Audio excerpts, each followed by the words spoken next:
যে গাছের ব্যাপারে আপনাদের নলেজ দেব সেটা হচ্ছে বগনভেলিয়া। বগনভেলিয়া এই গাছটাকে বাংলায় কাগজ ফুল বলে থাকি। এই গাছটা টবেও বসানো যায়, এইভাবে পলিপ্যাগও বসানো যায়, আবার এটাকে মাটিতেও বসানো যায়। মাটিতে বসালে এর গ্রোথ খুব ভালো হয়, এটা লতার আকারে উঠে যায়, তখন কিছু সাপোর্ট দিলে এই গাছের ফুল ভালো পেতে পারি।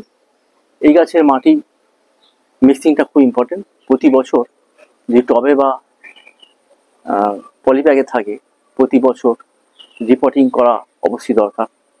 শীত পড়ার আগে, বর্ষার শেষ রিপোর্টিং করে ফেললে খুব ভালো, অথবা ফেব্রুয়ারি মার্চ মাসে রিপোর্টিং করা যেতে পারে। মার্চ মাসে রিপোর্টিং করা যেতে পারে এবং এই রিপোর্টিং করার পর দেখতে হবে ড্রেনেজটা খুব ভালো থাকে, যেমন জল জমে বেরিয়ে যায়। রিপোর্টিংয়ের ব্যাপারে আমি আগের ভিডিও দেখিয়েছি, সেটা খেয়াল রাখতে হবে।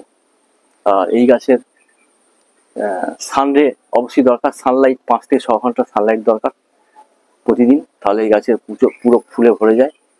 দেখুন এই একটা বগনভেলিয়ার রঙিন পিঙ্ক কালারের একটা ফুল। আবার এখানে দেখা যাচ্ছে এর থেকে কিছুটা থোবা টাইপের পিঙ্ক, ডিপ পিঙ্ক থোবার আকারে হয়েছে।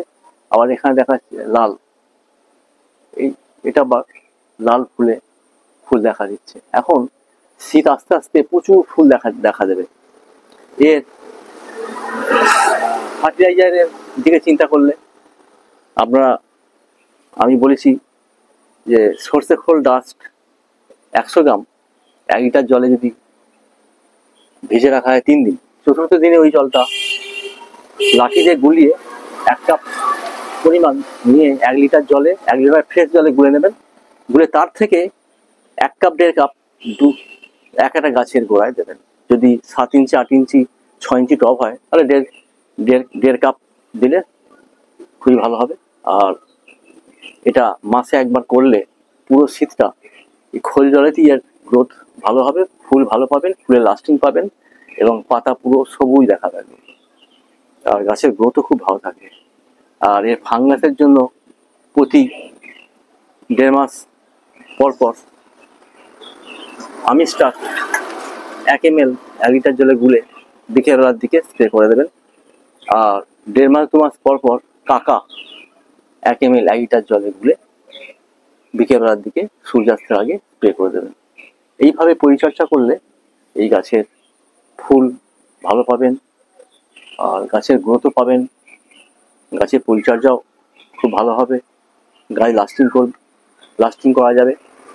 করবে। এই ছিল আজকে বগনভেলিয়া অর্থাৎ কাগজ ফুলের পরিচর্যা, ফার্টিলাইজার, অ্যান্টিফাঙ্গাস, ইনসেক্টিসাইডের ব্যাপারে নলেজ দিলাম। যদি ভিডিওটা ভালো লাগে অবশ্যই লাইক করবেন, শেয়ার করবেন, সাবস্ক্রাইব অবশ্যই করবেন। ভালো থাকবেন, সুস্থ থাকবেন। ধন্যবাদ, থ্যাংক ইউ।